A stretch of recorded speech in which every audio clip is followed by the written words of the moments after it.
The Autobahn is the federal controlled access highway system in Germany. The official German term translates as federal motorway. A common misconception is that there are no speed limits on the Autobahn, but this is a false statement. There are sections of the Autobahn that do have speed limit restrictions, but others fall under the unrestricted criteria. It also imposes a recommended speed limit of 80 miles per hour, but cars are free to travel at whatever speed they feel is appropriate. There has been talk over the years of implementing a speed limit on the entire stretch of roadway, but many Germans have become upset over the details of this proposal. The United States has a left lane, which is used to pass other vehicles, but many times slow cars can be found sitting here. The Autobahn does not allow this, and any slow-moving vehicles are required to stay in the right lane. The left lane is strictly used for passing other cars, and there are no exceptions to this rule. It is in place to prevent any unfortunate accidents from occurring and is truly for the safety of all parties on the Autobahn. It is a common misconception that the idea for the Autobahn stemmed from Hitler, but he actually stole the idea from a predecessor. Mayor Konrad Adenauer of Cologne began the construction project of this roadway before Hitler came to power, but after the Third Reich was disbanded, Hitler decided it was best if he said the idea was his. He might have been behind the speedy construction, but in the end, he can only claim he saw it to completion.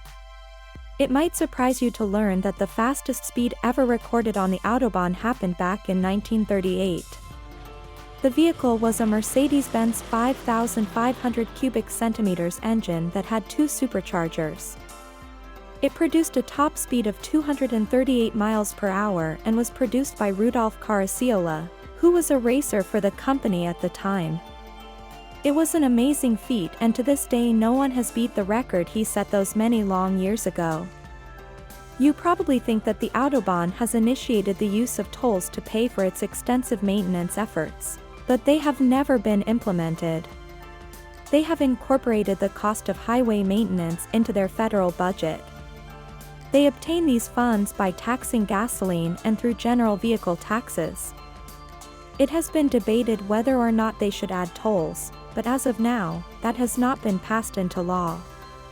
Germans have been against the institution of tolls, and to date, the government has listened to their concerns.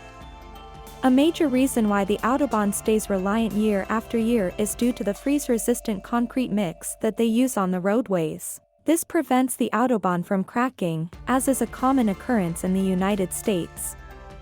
It allows the road to stay supple and free of imperfections that the winter weather usually brings. It might be pricier, but it does make up for the cost of maintenance that would be required if any other type of concrete was used. A 2008 report from the European Transport Safety Council looked at 645 road deaths in Germany, and found that 67% occurred on highway sections without limits. That's a bit scary, but it's worth noting that 60% of road deaths in Germany occur on rural roads, not the Autobahn, which is responsible for only 12%. Some German officials have called for a national speed limit, but it seems unlikely. One British source says that since a 70 miles per hour limit went into effect on roads there more than 45 years ago, the risk of fatalities in road accidents has fallen to a third of what it was. But roads were also made safer in other ways since then. Today, Germany is the only European country without a blanket speed limit, and discussions around introducing one have always been a hot topic in German politics.